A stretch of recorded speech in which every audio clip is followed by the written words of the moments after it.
Juan Cubí, analista político, experto en temas de desarrollo. Vamos a hablar sobre estas visiones contrastantes, esas dicotomías que se ven en Ecuador con puntos de vista, en este caso sobre calidad de vida pregonada en la última recta de su viaje por el presidente Daniel Noboa, y visiones internas que dan cuenta de que las cosas no están de lo mejor para la ciudadanía, para las grandes mayorías en Ecuador. Iniciemos, Juan, en esta mañana hablando sobre el sistema carcelario, que vuelve a ser noticia, un fallecimiento por tuberculosis, una enfermedad recurrente en varias prisiones del país, que acaba de ser reportada en la cárcel del Encuentro. Buenos días, Gustavo, gracias por el espacio. Mire, yo creo que hay que tener una lectura muy práctica de las declaraciones del presidente Noboa. Él hace lo que hace todo mandatario: sale a pregonar las supuestas bondades y éxitos de su administración, y más aún tratándose de una presencia en los Estados Unidos, donde el presidente Noboa tiene definida claramente esta alianza, estos intereses comunes con ese país o con el gobierno de ese país. El tema es que si usted vuelve la mirada al interior, obviamente que van a existir profundas contradicciones. Usted ya ha señalado abundantemente, y yo he escuchado las entrevistas en esta semana, de economistas que han hablado con cifras de la situación real del país: empleo, vivienda, salud, etcétera. Eso no puede ser ocultado, por más que usted salga al exterior y presente un panorama casi que idílico sobre la situación del país. Pero hay dos elementos que obviamente desdicen esta visión que tiene el presidente Noboa sobre lo que sucede en el país. Uno es la inseguridad, y dos es la corrupción. Fíjese usted la cantidad de casos que hemos asistido en estos últimos tiempos a propósito de la corrupción en las esferas del poder. Lo del caso Progen ya es escandaloso, por decirlo menos. Y el tema carcelario está absolutamente relacionado con el tema de la inseguridad, que persiste. Si usted abre un periódico, ve un noticiero de los medios de comunicación, se va a dar cuenta de que los asesinatos, del sicariato, las extorsiones, la acción de los grupos del crimen organizado se mantiene. Se mantiene sobre todo en ciertas zonas que están obviamente relacionadas con el tráfico de drogas y de minerales. No era que no hay posibilidades de cambiar esa percepción. El presidente sale a dar un discurso absolutamente positivo, porque necesita que los sectores que tienen que invertir o que tienen que facilitar cierto tipo de política exterior del país se convenzan. Pero claro, si usted hurga un poco en la realidad nacional, se va a dar cuenta que las cosas están mucho más complicadas. ¿Cuáles serían los principales factores que dan cuenta de esta complicación? Bueno, que no hay realmente un modelo económico que tienda a resolver problemas fundamentales, ¿no? De inclusión, de acceso a empleo, de acceso a una serie de servicios fundamentales para las necesidades de las grandes mayorías de este país. Es un modelo que sigue priorizando los intereses de los grupos empresariales, que sigue facilitando los grandes negocios y que en la práctica se desmarca de las reales necesidades de la gente, y en esas condiciones es muy difícil contrarrestar situaciones como la exclusión, la pobreza, la falta de acceso a ciertos servicios o la seguridad. El día de ayer o antes, no sé si fue en su programa, me parece que era con... no sé si fue en Antena o en Platinum FM, que le escuché al exministro de Educación, Milton Luna, ¿no? Y daba unas cifras escalofriantes, ¿no? Es decir, creo que era, si mal no recuerdo... Habló por FM Mundo, lo escuchamos, sí. Ya, 170,000 estudiantes que han salido de la educación privada hacia la pública por razones económicas. Y todo lo que implica ese cambio para los niños. Usted sabe, Gustavo, y eso no es una novedad, que un niño que se cambia de escuela sufre una serie de impactos, ¿no? Porque pierde a sus amigos, pierde la relación con el espacio natural de su educación, con la institución, con los profesores. Esos son cambios muchas veces traumáticos. Y decía Milton Luna que eso puede determinar incluso condiciones para toda la vida. Bueno, está hablando de 170,000 niños que se han visto obligados a migrar de la escuela. Y eso sin contar aquellos que han tenido simplemente que desertar del sistema educativo porque ya no pueden mantenerse. Esas son las realidades que obviamente el presidente de la República no va a presentar en el exterior. ¿Cómo vio usted esa otra faceta que presentaron congresistas norteamericanos durante la visita de Daniel Noboa a Washington? Una carta dirigida a este Departamento de Defensa con exposición amplia, mediática, pidiendo que se suspendan operativos militares con presencia y con colaboración de fuerzas militares de Estados Unidos en Ecuador. Aquí la gran pregunta que surge es, los congresistas norteamericanos señalan que ese país requiere de permiso del Congreso para acciones de este tipo, pero en Ecuador sucede lo propio y está fresco de que la presencia de tropas extranjeras en Ecuador es un tema sobre el que se volvió a manifestar la población en consulta popular. En la entrevista que acaba de presentar del presidente Noboa, evidencia que en efecto la colaboración es una colaboración de carácter militar y probablemente que va más allá de lo que nosotros sabemos. Ahora, el tema de los Estados Unidos es complejo, Gustavo, porque vean lo que está pasando en la guerra en Irán.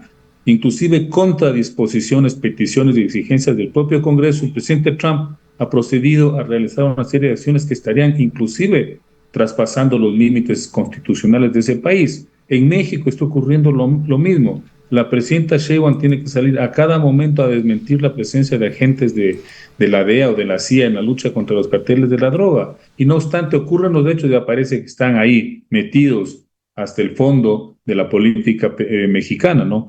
Me supongo que aquí en el Ecuador está ocurriendo algo similar. Algún rato llegaremos a saber cuál es la verdadera dimensión de esa colaboración.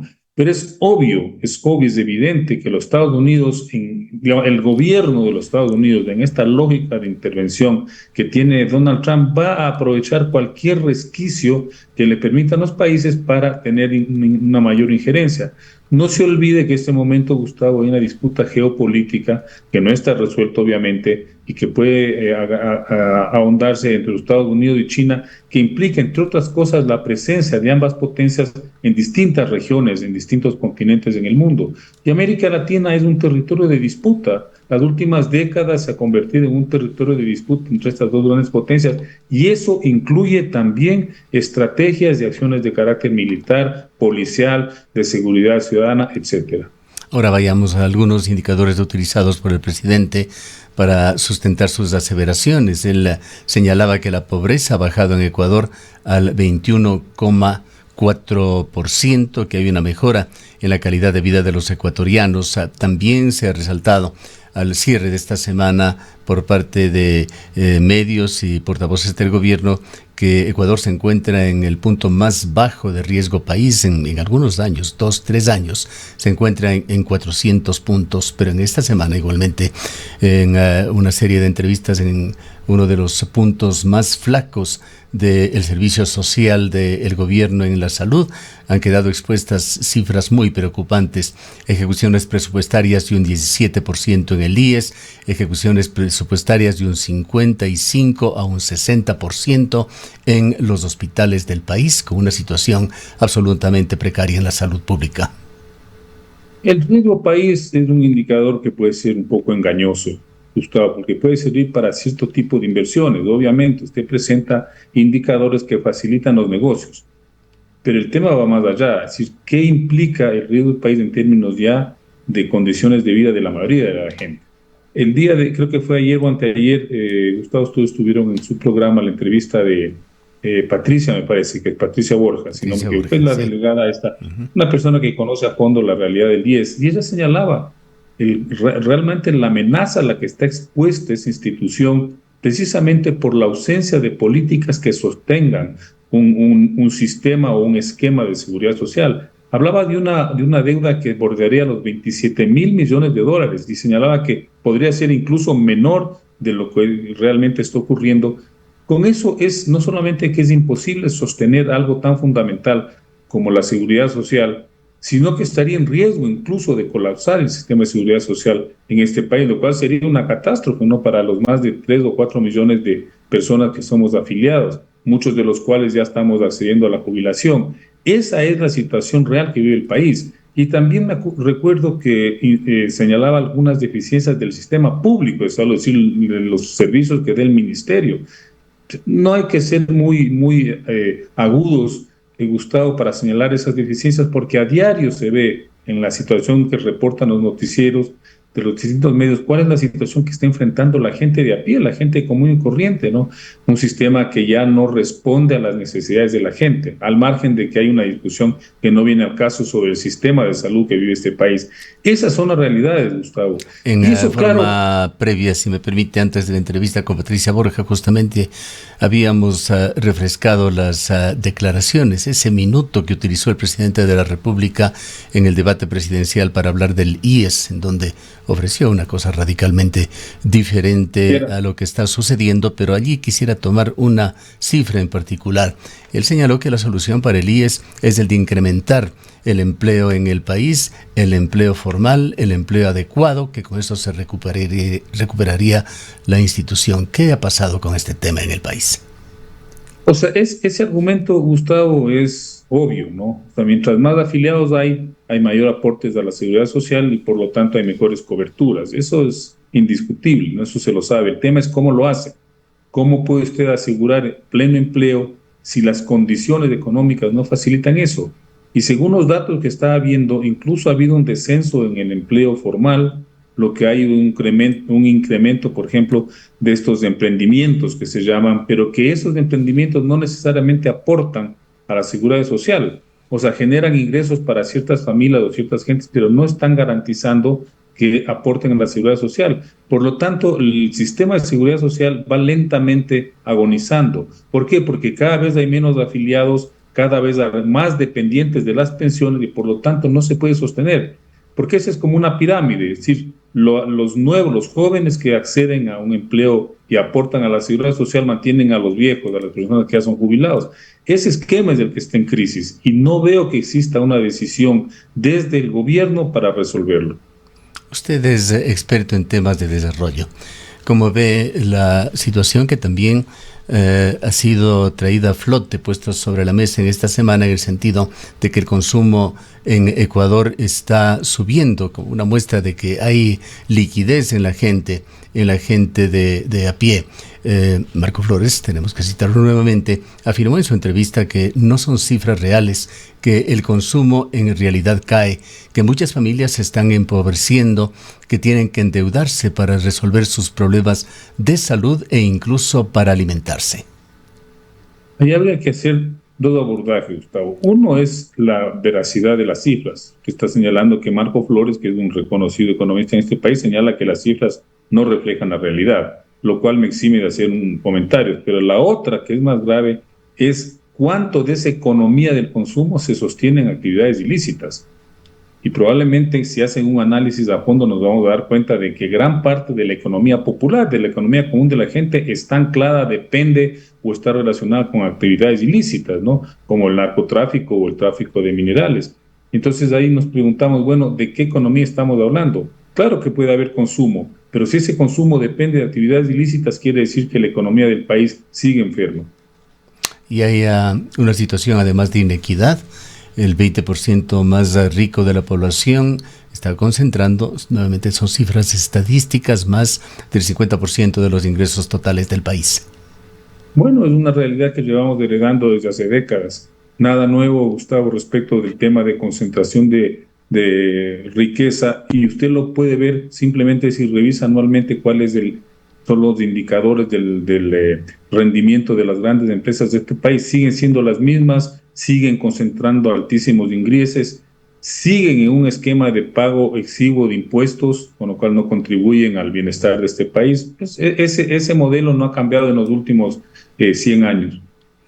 Las encuestas muestran que la mayoría de los ecuatorianos sienten que su situación económica no mejora.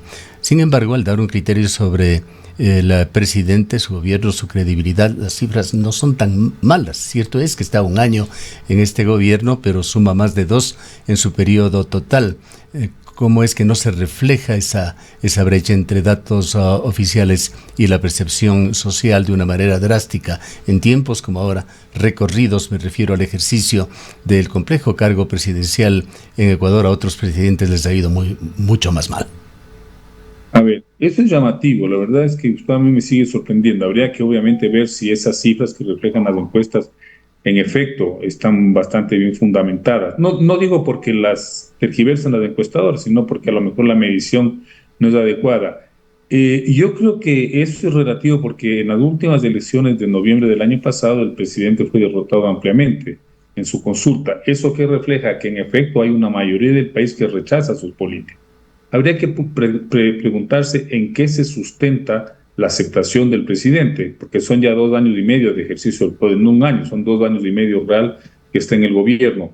Es posible, esa es mi lectura, que mucho de eso tenga que ver con una lógica de intervención en las redes sociales, de mecanismos de difusión de publicidad por estos mecanismos, y eso también genera ciertas adhesiones, ciertas aprobaciones que no necesariamente tienen que ver con una evaluación real, concreta, evidente de la situación del país. Lamentablemente eso está ocurriendo en todo el mundo. La lógica esta de las redes sociales, de los mensajes breves, de la comunicación basada sobre todo en imágenes, puede tener un impacto favorable a los gobiernos, sobre todo en la población más joven. Habría que evaluar realmente dónde se sustenta esta aceptación del presidente de la República, pero que es sorprendente, obviamente, ¿no? Decía Click Report, si no me equivoco, esta encuestadora que hace permanentemente este tipo de evaluaciones, que hablaba, si no me equivoco, de un 36 o 38% de aceptación, lo cual considerando la realidad del país, considerando lo que hemos conversado, Gustavo, sobre lo que está pasando con los derechos, las condiciones de vida de la mayoría de la gente, es incomprensible. Así es, uno se sorprende de que pueda tener todavía esos niveles de aceptación, o sea que queda todavía hacer un análisis un poco más detenido y profundo sobre dónde radica la aceptación del presidente Noboa y de parte de qué sectores de la población estamos ¿Qué hablando. riesgos se corren cuando las mejoras se convierten en narrativas que no son percibidas por amplios sectores de la población? Exactamente, y yo creo que en eso es bastante hábil, hay que reconocerlo. El gobierno ha sido muy hábil en manejar ese tipo de comunicación. No se olvide usted que tienen de la mano del presidente una influencer que entiendo que sigue teniendo bastante aceptación en los sectores, que es la primera dama. Pues son estas lógicas que se imponen en las actuales formas de comunicación que pueden generar una adhesión absolutamente espontánea, irracional, absolutamente, ¿cuál sería la palabra? Subjetiva a las narrativas oficiales. Lo que hay que ver es cuál es la realidad de la mayoría de la gente en este país.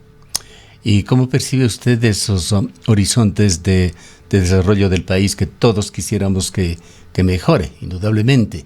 Desde Eh, su perspectiva, ¿qué condiciones deberían cumplirse para que la calidad de vida mejore efectivamente de manera real, sostenida, verificable en nuestro país?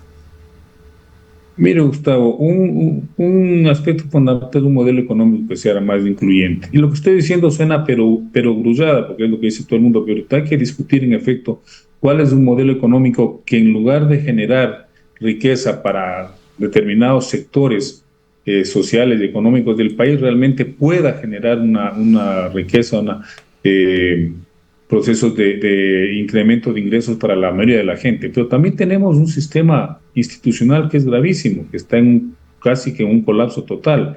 El tema de la justicia, el tema de las instituciones del Estado, están atravesando por una especie de descalabro global, completo, general, que impide que las decisiones que pudiera tomarse desde la sociedad puedan viabilizarse. Entonces tenemos también ese problema, cómo salimos del entrampamiento político.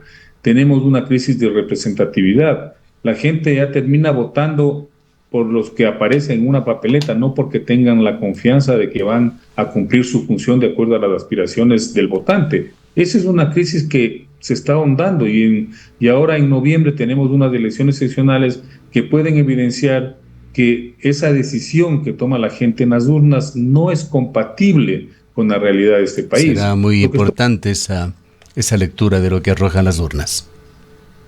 Y lo que está ocurriendo en el Perú, fíjese lo del Perú, que es un país en muchas cosas parecido al nuestro. Entre Keiko Fujimori y Roberto Sánchez no alcanzan ni el 30% de la votación en primera vuelta. ¿Eso qué significa? Que el que llegue a la segunda vuelta y gane, perdón, el que gane en la segunda vuelta, va a llegar deslegitimado. Y eso está ocurriendo también desde hace mucho tiempo en este país. Alcaldes, prefectos que llegan con 18%, con 20%, que a duras penas pueden posicionarse porque el voto nulo tiene más aceptación que incluso que la propia votación de estos personajes, y claro, entran en una vorágine de inestabilidad, de incompetencia peligrosísima. Eso está sucediendo y es necesario salir de ese entrampamiento, además de plantearse una serie de medidas de carácter económico que realmente respondan a la necesidad de la gente. Y lo que yo le estoy planteando a usted es medio difícil, porque eso implica que existe un debate nacional sobre lo que significan las políticas de Estado, algo que en este país creo que no se ha hecho nunca. Bien, gracias por su presencia esta mañana. A usted, Gustavo, un abrazo. Declaraciones del licenciado Juan Cubi. Él tiene una maestría en temas de desarrollo. Es analista político. Son las 8:27 .